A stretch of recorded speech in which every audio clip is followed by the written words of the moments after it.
What is happening, baby? Welcome back to the Huddle Chat Sports Network's very own fantasy football huddle, presented as always by Danklyfe brand.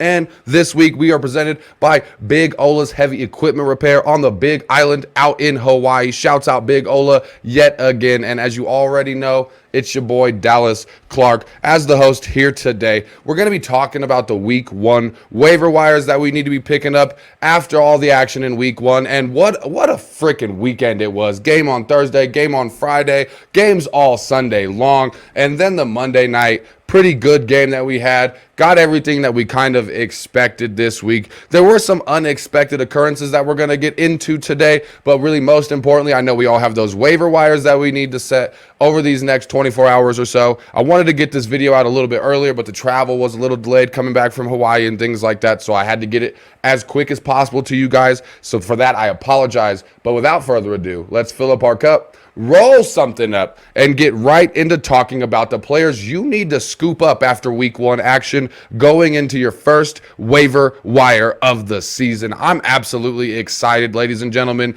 Let me know down in the comments below what your favorite part of this football weekend has been. I can't lie to you. I think that my favorite part of this weekend was being back in front of Scott Hansen, watching NFL Red Zone. I didn't get the full, 9 hours of commercial-free football, but I definitely got my Red Zone fill. I got my opening Sunday barbecue just a week late coming this weekend as well. I was just excited to have the feeling of football back. That feeling that us grown men and grown women get when we wake up on a football Sunday. You got fantasy football videos to watch, fantasy football lineups to say. You feel like a Disney princess on Sunday mornings, and that's how I felt. Let me know in the comments below what your favorite part of this weekend was, and don't forget to smash that like button, as well as that subscriptions bar and notifications bell so you always know when new content is coming out. We're going to be starting out with the tight end. I have one tight end, and it's the most obvious waiver wire pickup. You've probably read all about him this week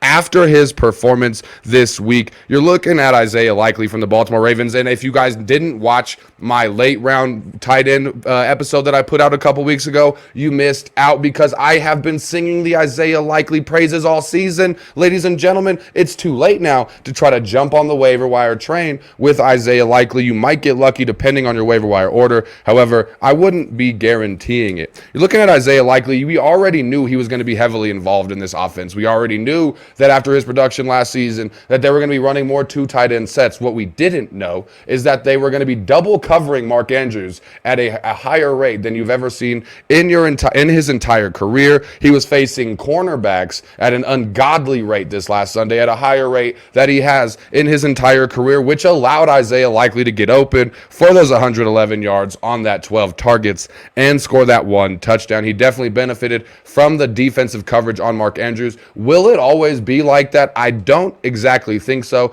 You're kind of looking at it seems like the Chiefs just really decided they're going to not beat us with Mark Andrews. Mark Andrews is their number one target. Beat us with somebody else. Kind of like what they did to Travis Kelce on the other side of the ball. And speaking of Travis Kelce, the reason we're only talking about one tight end today is because I'm not panicking on any of the tight ends. If you look at the tight ends this week, out of the top 12 tight ends that were drafted in expert consensus rankings, you're looking at 3 of those tight ends, Isaiah Likely being one of them, scoring more than 5 points in standard scoring this week. You're looking at Kyle Pitts scoring a touchdown, and without that touchdown, he would have had 2 points in standard scoring. You're looking at Brock Bowers. Sorry, I almost said Dalton Kincaid. I got confused. You're looking at Brock Bowers from the Raiders, also one of the most unlikely targets to be one of the top tight end candidates this week, top 3 at least.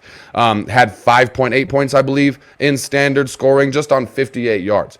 So you're looking at every tight end, Travis Kelce, Trey McBride, Mark Andrews, Dalton Kincaid, all of the tight ends, mostly outside of those 3 that I mentioned, scored less than 5 points, and only Isaiah Likely scored more than 9. So none of the tight ends I'm really panicking on. I don't think it's really the time right now to make any hectic moves. If you need a tight end, Isaiah Likely is your guy. Also, if you need a more convenient way to watch and or listen to the Huddle Chat Sports Network, make sure you check us out over on Spotify, where you can listen to the episode. If you don't have the time to watch it over here on the mothership, you can check it out while you're driving to work, cleaning the house, whenever you're doing what you got to do. You got the Huddle Chat Sports Network getting your back with your information information. And don't forget to smash that like button. While we're here, we're getting right into the wide receivers. And similar story with the wide receivers. I feel like everybody has at least one wide receiver option on their bench right now that they would be willing to start. You can't say the same about running backs and quarterbacks in all leagues, but at least with wide receivers, I feel like a lot of people have a Rashee Rice, a Jaden Reed on their bench right now that they would be comfortable starting if they were having wide receiver problems or missing out on a Puka Nacua. There are some decent replacements for Puka Nacua. Number one option for me being Demarcus Robinson from the Los Angeles Rams, who was already the number 3 wide receiver in this offense. He's only taken in 6% of leagues, so he's available in 94% of leagues right now. After Puka Nacua went down last week, a ton of targets went to Cooper Kupp, and a ton of targets became available. Cooper Kupp got 21 targets, which is just absurd. You're looking at Cooper Kupp already coming back and being the Cooper Kupp that we knew. Maybe Puka Nacua is having more of an impact than we want to give him credit for on Cooper Kupp's lack of volume. However, you're looking at, like I said, Demarcus Robinson being already the wide receiver 3, now moving up to that wide receiver 2 spot and getting an uptick in targets in this pass-heavy offense. I really like Demarcus Robinson, especially if you're missing out on a Puka Nacua. Another one is going to be Devon Bell from the Denver Broncos at 0% taken right now, so he's available in damn near every league that you can imagine. You're looking at him being targeted early and often. I know the Broncos have a ton to figure out on offense. They weren't by any stretch of the imagination efficient on offense this weekend, but you are looking at Devon Bell getting tons of targets. He ran a route on 61% of Bo Nix dropbacks, and he got 8 targets and caught all 8 of those targets. He's not necessarily a priority, but definitely somebody worth a stash or worth watching for the next few weeks. Now we're moving on into the running back position, getting into the money makers. Alexander Mattison for the Raiders. You're looking at him being taken in only 4% of leagues.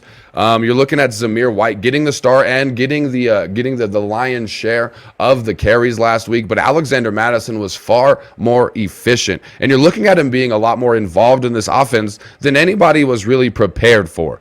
He was the number 1 choice on passing downs. He played 10 of 11 snaps on the 2-minute offense that they were running. You also looking at him getting all 9 of the third down reps last week as well, and he turned all of that opportunity into 43 receiving yards as well from the backfield on those 6 targets, as well as that touchdown he scored as a pass catcher as well. So Alexander Mattison, definitely somebody I'm adding, especially if you went with like a 0 RB strategy going into your draft. Another one that went real crazy over this weekend was going to be J.K. Dobbins, barely making the cut for this waiver wire episode. He's taken in 49% of leagues, meaning that he's available in 51%, just over the cutoff. J.K. Dobbins is back. You're looking at him getting a fairly even split with Gus Edwards, but similarly to Alexander Mattison, he was far more efficient. You're looking at him taking that 135 yards and a touchdown. He was the primary passing down back in this offense. The Chargers, similar to the Broncos, have a lot to figure out on offense. However, excuse me.